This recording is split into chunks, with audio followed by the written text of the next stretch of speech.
Hello everyone, welcome to online class. कैसे हो आप सब? आई होप आप स्वस्थ होंगे, मस्त होंगे और ज़बरदस्त कर रहे होंगे अपनी लाइफ में। इस वीडियो में हम एसएससी सीजीएल का क्वांट का टाइप 2 करेंगे, जो कि 3 फ़रवरी 2022 को हुआ था। तो सबसे पहले आपसे रिक्वेस्ट है गाइस, प्लीज़ इस चैनल को सब्सक्राइब कर दो और इस वीडियो को लाइक कर दो और जितने भी दोस्तों के साथ शेयर कर सकते हो कर दो, ताकि इस चैनल को हम ज़्यादा से ज़्यादा ग्रो करके दिखाएं। सो स्टार्ट करते हैं पहले क्वेश्चन के साथ। A person saves 3 by 1 by 3% of his income. If the saving increases by 22% and the expenditure increases by 10%, then the percentage increase in his income is 18, 14, 16 and 22%. तो सबसे पहले एक आर्ट है एसएससी में भी, कभी भी जब भी हमने क्वेश्चन सॉल्व करना है, आंसर निकालना है किसी भी क्वेश्चन का, तो क्वेश्चन को पहले पढ़े विदाउट एनी राइटिंग।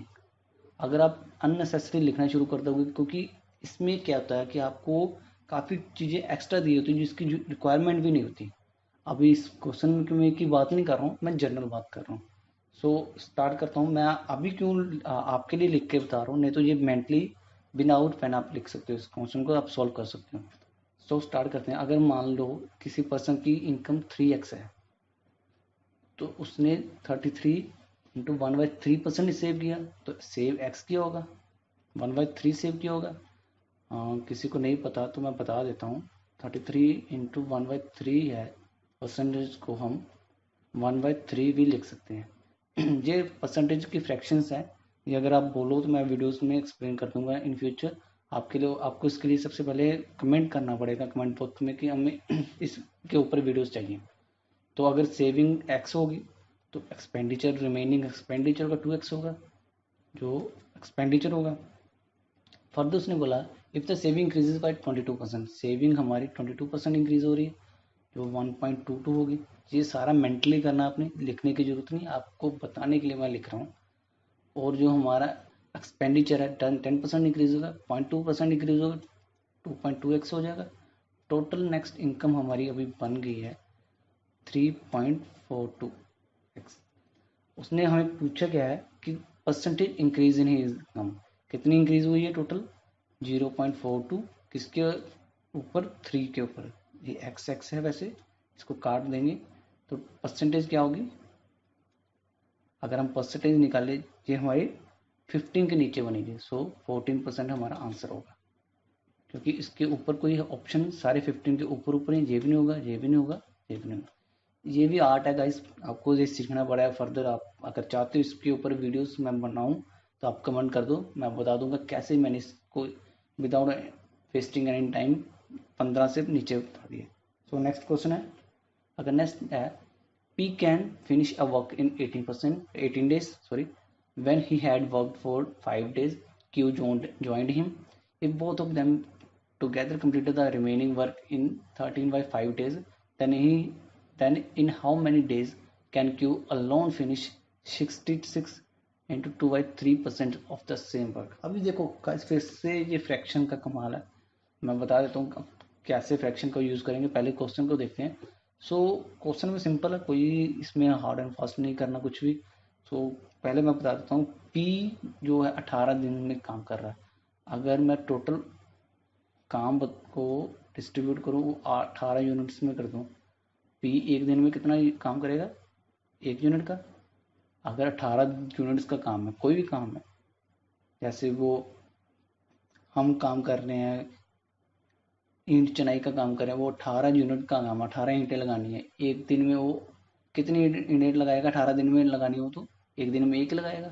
सो 5 दिन काम करता है, टोटल काम उसने 5 यूनिट का कर लिया। रिमेनिंग वर्क कितना होगा? रिमेनिंग वर्क 13 यूनिट्स का होगा। क्यू ज्वाइन करेगा उसको क्यू ज्वाइन करके 13/5 डेज में ख़त्म करेगा। पी प्लस क्यू एक दिन में कितना काम करेगा? 13/13/5, ये ऊपर आ जाएगा बस। टोटल 5 यूनिट्स का काम करेगा एक दिन में। ये एक एक दिन का 1 डे वर्क लिख रहे हैं हम। सो पी तो एक कर रहा है एक दिन में, क्यों? ऑब्वियसली 4 यूनिट्स का करेगा एक दिन में। तो हमने पूछा क्या क्या? क्यू का 66 इंटू 2/3%। वैसे ही जैसे हमने पिछले क्वेश्चन में किया कि 1/3 इक्वल टू होता है 33.33%, वैसे ही 2/3 हमारा होता है 66 इंटू 2/3%। सो 18 टोटल यूनिट्स है, 18 टोटल काम है, तो उसका 2/3 कितना हो जाएगा,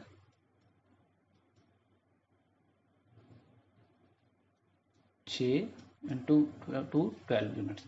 एक दिन में वो 4 यूनिट्स का काम कर रहा है, तो 12 यूनिट्स को 3 दिन में करेगा। कोई इसमें था नहीं करने वाला, ओरली काम था, ओरली क्वेश्चन था, बस आपको समझाने के लिए मेरे को ये तामझाम करना पड़ रहा है, ये लिखना पड़ रहा है। तो नेक्स्ट क्वेश्चन है, in triangle ABC, A B 20 centimetre है, B C 7 centimetre, C A 15 centimetre, side B C is produce to D such that triangle D A B similar है triangle D C A, D C is equal to, हमें D C की length बतानी है। इसको अगर देखूं मैं, triangle draw करूं, ए बी सी ट्राइंगल दिया, इसको ए बोल दूँ, इसको बी बोल दूँ, इसको सी बोल दूँ, और बी सी को प्रोड्यूस कर रहा हूँ डी के, बी सी को डी के प्रोड्यूस किया।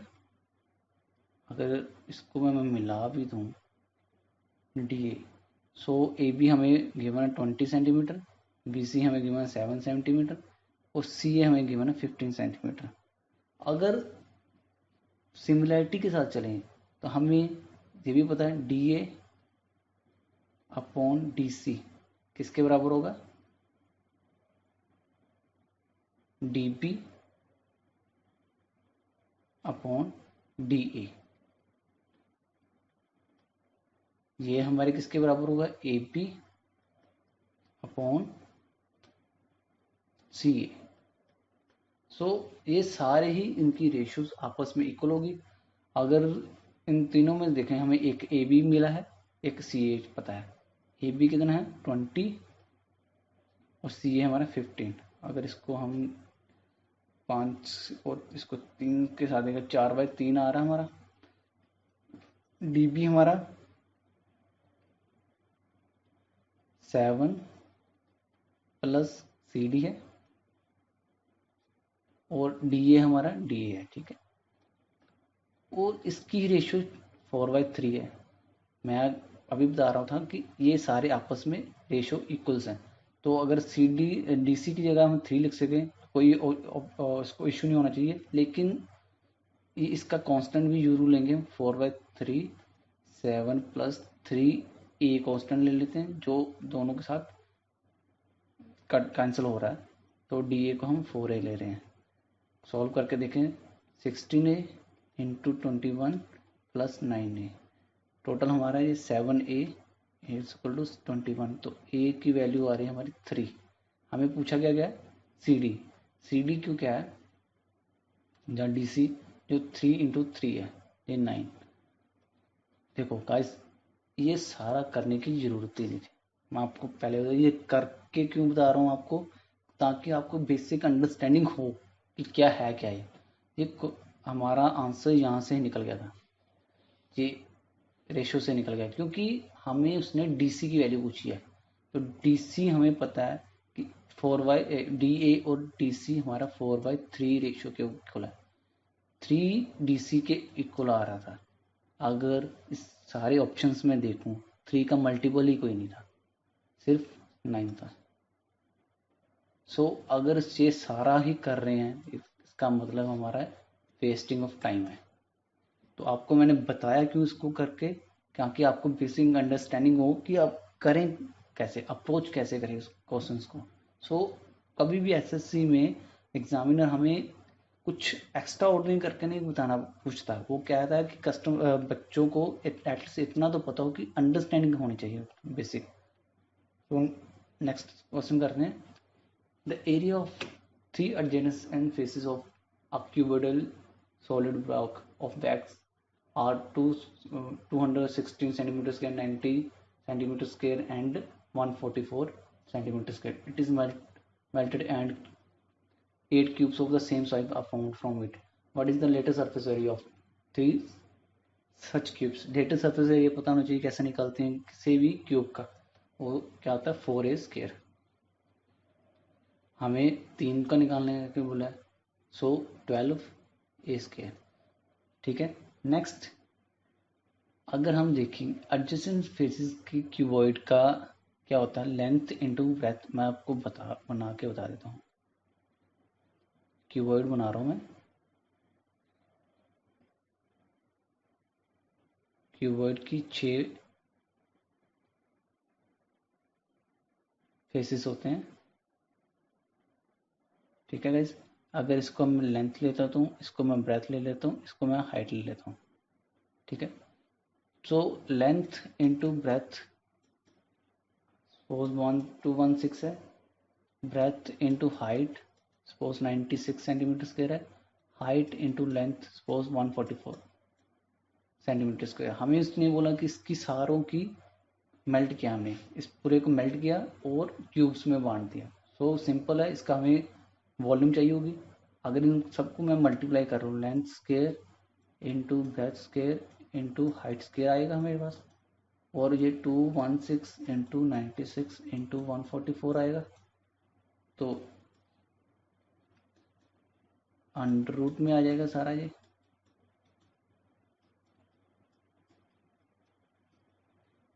अगर बेसिकली ये अब फास्ट कैलकुलेशन कैसे करनी है, अभी आप दूसरों से कैसे आ चलें तो वो मिलेगी आपको कैलकुलेशन में। ये सारा सबको सारे स्टूडेंट को ये करना पड़ेगा, लेकिन सबसे तेज जो इस कैलकुलेशन करेगा उसको ही ज़्यादा टाइम मिलेगा क्वेश्चन में बाकी क्वेश्चन को अटेम्प्ट करने के लिए। सो ये मेरे को पता है 6 का क्यूब है, 6 का क्यूब है तो इसमें क्यूब रूट में भी एक 6 बाहर आ जाएगा। ये 12 का स्क्वायर है, 12 एक बार आ जाएगा। और इसमें 96 में मेरा को एक 6 मिल रहा है, मिल रहा है ना, वो बाहर आ जाएगा और बचेगा हमारे पास 4। ये हमारा क्यूब रूट निकलेगा। अगर आप करके देखो सॉल्व तो आपको आसानी से मिल जाएगा, बस आपकी ये प्रैक्टिस चाहिए। सो 8 क्यूब्स में पढ़ रहे हैं। क्यूब्स, एक क्यूब का फॉर्मूला क्या था, एक क्यूब। सो इसको सॉल्व करेंगे तो 2 ये 3। अगर देखें 6 इंटू 6 इंटू 2 इंटू 3 से 6 ए क्यूब हमारा 6 क्यूब के इक्वल होगा, तो ए हमारा 6 हो जाएगा। अगर ए हमें 6 मिल रहा है, इसमें पुट कर देते हैं 12 इंटू 36, इसको मल्टीप्लाई करेंगे हम तो हमें 432 मिलेगा। सो ये मल्टीप्लिकेशन के ऊपर था। आपको जितनी तेज मल्टीप्लिकेशन होगी उतना ही आपको एच मिलेगा आंसर्स को निकालने में। So next question है, the ratio of the incomes of A and B in 2020 was 5:4. The ratio of their individual income in 2020 and 21 were 4:5 and 2:3 respectively.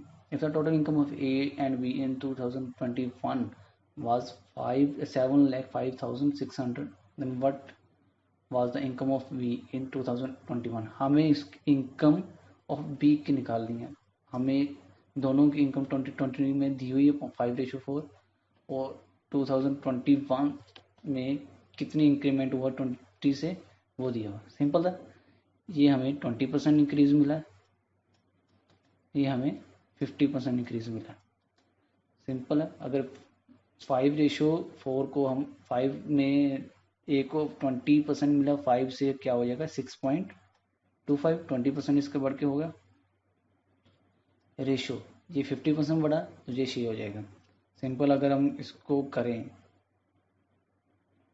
तो 625 रेशो 600, 25 रेशो 24। ठीक है। 49 सॉरी, हमें दे रहा है 7,05,600। सो 49 के साथ अगर करें ये मेरे को मिल रहा है 14400। ठीक है। उसको 24 से मल्टीप्लाई करें। अगर 24 को 14 के साथ मल्टीप्लाई करेंगे हम, ये मेरा 34, ठीक है, ये 345,600 आ रहा है।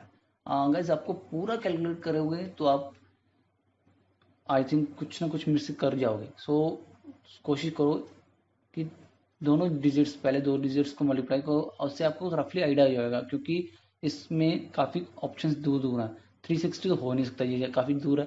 और 360 और 400 तो उससे भी दूर होगा, ये कुछ भी बिल्कुल नहीं हो सकता।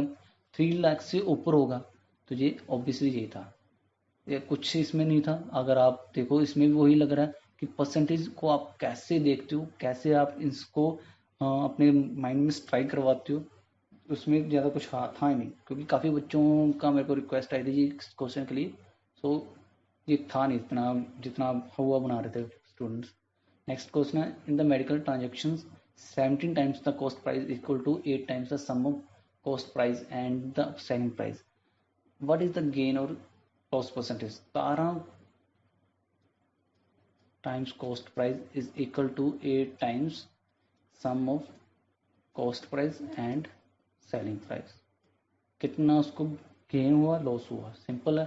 17 और 8 को माइनस कर दो, ये हमें टोटल देगा 9 cost price is equal 8 selling price. So cost price upon selling price is equal to 8/9। ये सिंपल सिंपल हमें गेन दे रहा है 12.5% है। सिंपल फिर से वही है, ये 1/8 गेन रही है, 1/8 को हम 12.5% लिखते हैं। जैसे फ्रैक्शन ऑफ परसेंटेज फ्रैक्शन का क्वेश्चन था, कोई इसमें था नहीं, तो आप प्लीज़ कमेंट में लिख दो अगर आपको चाहिए इसके ऊपर वीडियोस, कैसे फ्रैक्शन को हम परसेंटेज में कन्वर्ट करते हैं। नेक्स्ट क्वेश्चन है, in an examination B obtains 20% more marks than those obtained by A, and A obtained 10% less marks than those obtained by C. B obtained 20% more marks than those obtained by C. What percentage are the marks obtained by D more than those obtained by A? देखिए अभी ये question आप simple वही आ रहा है कि आप पढ़ोगे तभी आप समझ पाओगे क्या लिखा है, उसमें क्या रिक्वायरमेंट है। क्या बच्चे क्या करेंगे, बी से शुरू हो जाएंगे, इसमें बी की जरूरत ही नहीं है हमें। अगर उसने बोला है हमें कि सी, जो जितना मार्क्स सी ने लिए उससे 20% ज़्यादा डी ने लिए। अगर सपोज सी ने 5 लिए हुए हैं तो डी ने हमें यहाँ पे 6x लिए होंगे, ठीक है। और A obtain 10% less marks than those of C, और एक ए ने कितने 4.5 लिए। इसमें बी का कोई फंडा ही नहीं था। सो बच्चे क्या करना शुरू करते हैं, बी से शुरू करते हैं, क्योंकि इसमें सबसे पहला बी ही दिया हुआ है। सो सबसे पहले क्वेश्चन को रीडिंग और थॉट प्रोसेस क्या है आपका, आप एग्जामिनर क्या पूछ रहा है और क्या लिखोगे आप, उसके ऊपर डिपेंड करता है। नहीं तो अननेसेसरी आप बी के बीच में फंस जाओगे। सो आंसर देखते हैं इसका कि 4.5 था, 6 ज़्यादा है, कितने मार्क्स ज़्यादा है उसके 1.5, किससे ए से कितने ज़्यादा 4.5, 1/3 सिंपल 33 है। देख लो आप, आई थिंक 7 क्वेश्चन में 4 क्वेश्चन तो आपको परसेंटेज फ्रैक्शन पे आ गए। कई बच्चे इसको निकालना शुरू कर देंगे, सो अननेसेसरी टाइम वेस्ट करना होगा, जान के उसको वेस्ट करना चाहो तो कर सकते हो। ये simple next question, the value of this is 5 × 10⁻k, where the value of k is, simple formula based question आ गया हमारे। A cube plus B cube का फॉर्मूला क्या होता है, A plus B A square plus B square minus A B. So इसमें है क्या था क्वेश्चन में कि पॉइंट्स का ये है 2.53, यहाँ पे 25.53 है। सो इसमें 1/100 आ जाना था बाहर, कॉमन निकालने था इधर से ताकि वो ऊपर चला जाएगा। सो ऊपर चला गया तो ए क्यूब और बी क्यूब का फॉर्मूला लगाएं तो ये कट जाएगा सारा सारा, बचेगा ए प्लस बी। ए प्लस बी हमारा 2 to 4 5 हो जाएगा, 5 × 10⁻², तो के की वैल्यू हमारी 2 हो जाएगी। सिंपल था, फॉर्मूला बेस्ड था, कुछ इसमें आपको करने की जरूरत नहीं थी, मेंटली होगा, विदाउट पेन यूज़ करो। नेक्स्ट है, the driver of a car which is traveling at a speed of 75 km/h locate a bus 80 meter ahead of him traveling in the same direction. After 15 seconds he find that the bus is 40 meter behind the car. What is the speed of bus?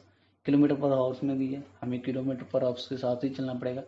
Total distance कितना cover किया उसने 0.12 kilometre है। इस 120 metres को kilometre में direct लिख रहा हूँ, रिलेटिव स्पीड क्या होगी 75 माइनस, क्योंकि अभी सेम डायरेक्शन में जा रहा, ऑपोजिटली होता तो प्लस होता, इक्वल टू 15 सेकेंड को आवर्स में बदल दें 60 इंटू 60, ये सिंपल 4 के साथ गया, 20 to 40 into 0.12 is equal to 75 minus X. अगर इसका 12% निकालें 24 और 4.8 28.8 होगा। सिंपल मैंने इसको मल्टीप्लाई किया था कि उसको परसेंटेज में निकाला, तो हमारा आंसर ये आ रहा है। तो बेसिकली एक्स हमारा यहाँ पे 46.2, क्योंकि ये तो नहीं होगा, ये भी नहीं होगा, इसमें दोनों में कन्फ्यूजन होगी, हो सकता है। तो बेसिकली 44 भी नहीं होगा, क्योंकि इसके डिफरेंस 46 आ रहा है। सो सिंपल यही होगा। अब विदाउट एनी मैंने निकाले हुए, अगर निकालना चाहो तो निकाल सकते हो, ये अननेसेसरी टाइम वेस्टिंग, आप अपना एनर्जी वेस्ट करना चाहो तो इस पर कर सकते हो। नेक्स्ट हमारा वैल्यू, ये तो सिंपल आ गया, कैलकुलेशन अकॉर्डिंग है। Value of 70 into 1/2% end of 3 into 1/4% of 33 into 1/3%। अब चलो आई थिंक 5 ऐसे क्वेश्चन आए हैं 10 में से जिसमें 33 वाली वैल्यू ही आ गई है या इसके मल्टीपल आई है। सो सिंपल अब 1/3 करेंगे इसको भी 7200 से, ये हमारा 2400 आ जाएगा। 2400 को अगर 13 डिवाइडेड बाई 4 इंटू 1/100 कर दें, ये आएगा हमारा 78। 78 को 35 डिवाइडेड बाई 2 इंटू 100 कर दें, ये हमारा 39। 37 का स्क्वायर 1369 माइनस 4, ये हमारा 1365। हाँ, अभी कुछ बच्चे बोल रहे हैं ये आपने कैसे लिखा। सो इसका बेसिक क्या था, 35 और 39 को मल्टीप्लाई करना है, काफ़ी टाइम लगेगा। सो बेस्ट तरीका है ए स्क्वायर माइनस बी स्क्वायर का यूज़ करो, ए माइनस बी ए प्लस बी। कैलकुलेशन में आपको ये चीज़ें रटनी नहीं है, ये रटोगे तो आप फॉर्मूले ही याद करते रह जाओगे। आप उसको जितना भी हो सके प्रैक्टिस करो। फॉर्मूले कभी भी आप याद ही नहीं कर पाओगे, इतनी ज़्यादा फॉर्मूला। विदाउट फॉर्मूला करके देखो, उसको अप्लाई करके देखो, तो आपके लिए वो फॉर्मूले रहेंगे नहीं। मैं आपको मैथ्स कराऊंगा, बिल्कुल निग्लिजिबली यूज़ करूंगा फॉर्मूले से। अगर फॉर्मूले यूज़ करने हैं तो आप बोल ही जाओगे, एसएससी क्रैक कर पाओगे। सो इसको कैसे किया, 37 को हमने ले लिया, 37 माइनस 2 तो 35 बन गया, 37 प्लस 2 39 बन गया। सो सिंपल 37 का स्क्वायर, अगर किन्हीं को स्क्वायर निकालने में मुश्किल हो रही है तो प्लीज़ मेरे को बता देना, कि विद इन सेकेंड स्क्वायर कैसे निकालते हैं मैं वो को सिखा दूँगा इन फ्यूचर वीडियोज़ में। तो आप कमेंट करके बता दो कैसे, क्या क्या कौन कौन से टॉपिक की वीडियो चाहिए, मैं उसके ऊपर बनाते जाऊँगा। सो नेक्स्ट करते हैं। Oh thank you. I hope आपको ये वीडियो पसंद आई होगी। अगर पसंद आई प्लीज़ जिन्होंने बच्चों ने सब्सक्राइब नहीं किया प्लीज़ सब्सक्राइब कर दो, और वीडियो को लाइक करो, अपने दोस्तों के साथ शेयर करना। Thank you very much.